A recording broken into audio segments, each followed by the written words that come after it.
Hi everyone, this is Julianne Victoria of Through the Peacock's Eyes. Welcome to my channel.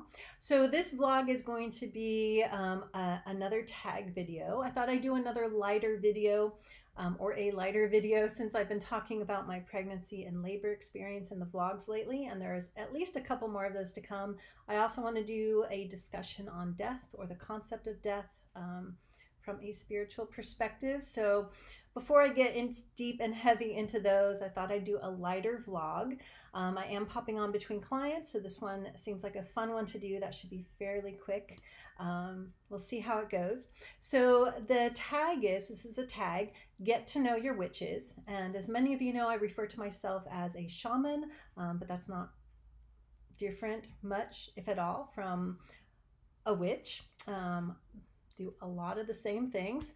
If you're curious to know what I am, I did make a video a while ago titled What Am I? And I'll link that on screen for you towards the end of this video if you want to check that out. Okay, so there are 15 questions for this tag. So let's get started. So the first question, I should mention I've seen this tag around on YouTube. I've only been able to watch a couple of videos partway through. So I haven't watched a whole lot of these yet. It just seemed like a fun tag to do. Okay, so the first question, does your sun sign portray you correctly? And if no, what other planetary signs do? So my sun sign in Western astrology is Leo, and I do very much identify with that Leonine energy. Leo is ruled by the sun. I love sunlight. It's like I need sunlight. You know, if we have long stretches of cloudy days, I wouldn't say I feel so down, but my energy is lower. And once the sun comes out, it's like I perk up like a flower. So in many ways, I do identify with my sun sign, but my moon sign is Pisces. And I strongly identify with those psychological, spiritual depths of the Piscean energy. Okay. Second question, what songs bring you the most magical vibes? This is probably because of my Pisces moon. Like, music is something you feel much more than you hear. But the songs that bring you the most magical vibes actually for me are spiritual chants, specifically like Sanskrit or Vedic chants. Those are very meditative for me, very they help me get into that zone to really connect to deeper parts of myself, to connect to the universe, the collective unconscious. So meditative chants. Okay. Number 3, which one of your deities, guides, ancestors is most sarcastic with you? If this doesn't apply to you, which of your tarot or oracle decks is? Interesting question. Most sarcastic, honestly, I would say my own higher self is most sarcastic with me. Yeah. She kicks me in the behind quite often. Okay, number 4, your biggest witchy mess up or misinterpretation. For this, it's probably just the concept of what a witch is. So many, many years ago, let's say, I don't know, 10 years ago or so, you know, I was a healer. I did astrology and tarot readings.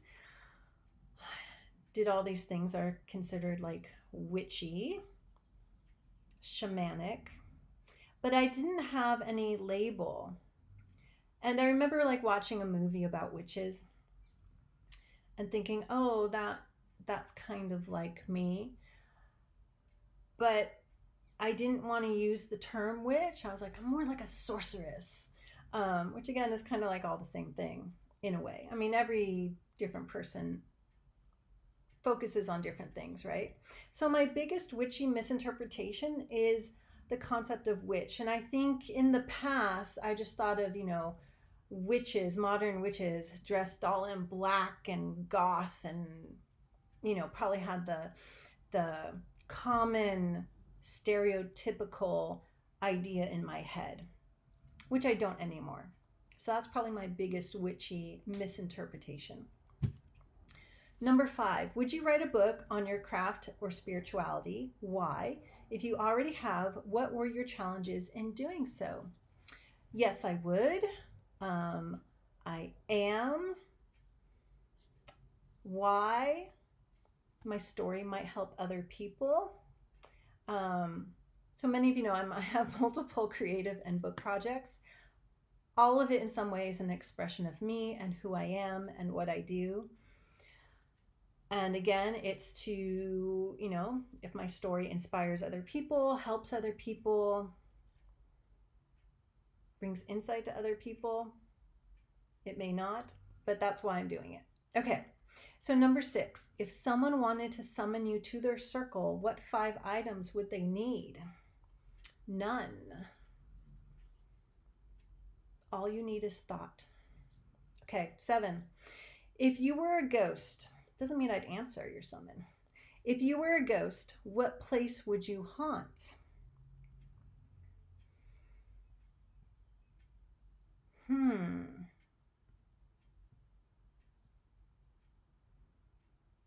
I wouldn't.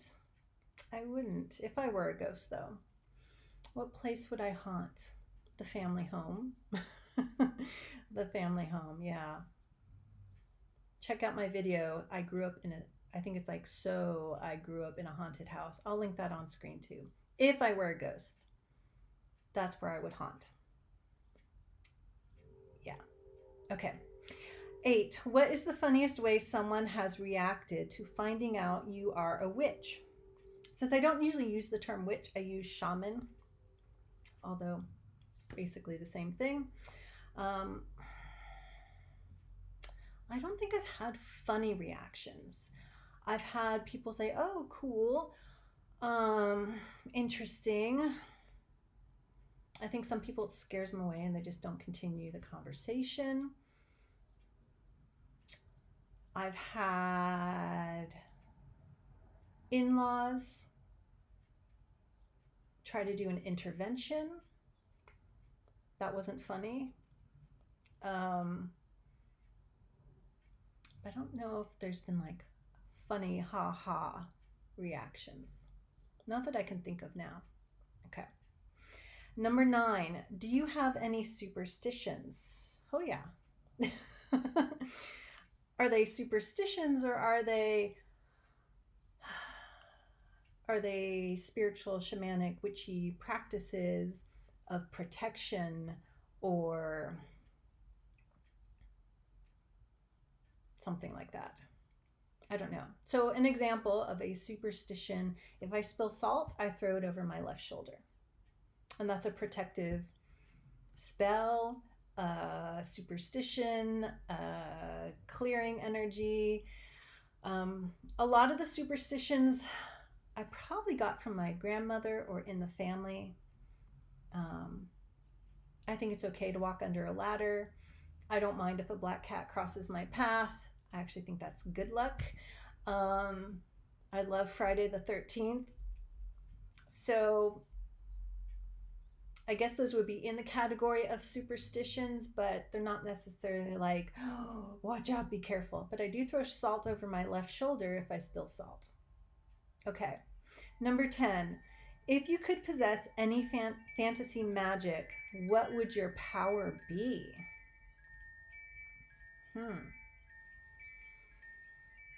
Fantasy magic, what would your power be?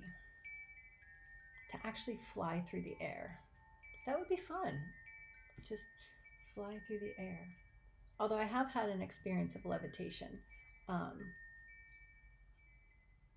That'll be a different video. Okay. This is supposed to be short. Okay. 11. What is something random on your altars? So I don't know if you can see it. I have a little tree altar there. Behind me is my ancestor and mentor altar. And on the side off camera is my main altar. It's a Vastu feng shui altar. I do change things around a little bit, but the most random thing on it right now is a teeny little ladybug. It's like a ladybug marble that my baby found. And so that is in the earth section of the Vastu / Feng Shui altar. Okay, because ladybugs crawl on the earth. They're good luck. Okay, number 12. If one of the YouTubers you watched was a genie and they could grant you 3 wishes within their power, what would it be and what wishes?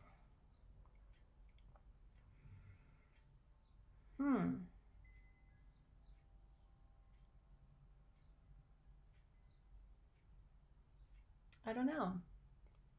I don't think I want a genie. I have worked with a client to help this client figure out if he wanted to contact a genie or a jinn, not through me, but through someone else. It's complicated. But from what I know from that work, I don't want a genie. I don't want 3 wishes. Okay. Number 13, if you could instantly become an expert in any part of your craft or spirituality, what would it be?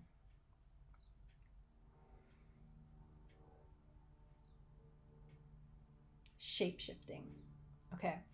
14, I know I'm giving short answers. You guys are like, what? These could be other videos I go deeper into. 14, when you die, what do you think will happen to you, your soul? I will be reborn. And I know that because I know I have, in probably a few lifetimes, taken the Bodhisattva vow. 15, where do you see yourself spiritually in the next 5 years? Spiritually. Probably doing a lot of the same stuff. Just more of it, creating more decks, having more books out there.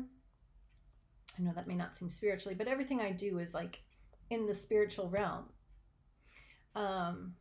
Working more with people in person, one-on-one, because baby will be in school by then.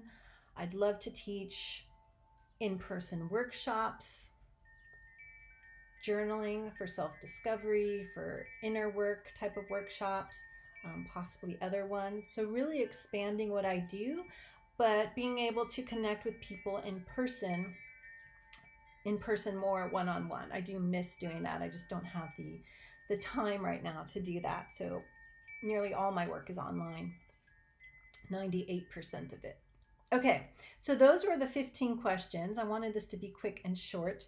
Some of them I didn't have answers for, but that's just a teeny bit, a teeny bit, a little lighter video of get to know your witches, or get to know your shaman, get to know your spiritual person, your YouTube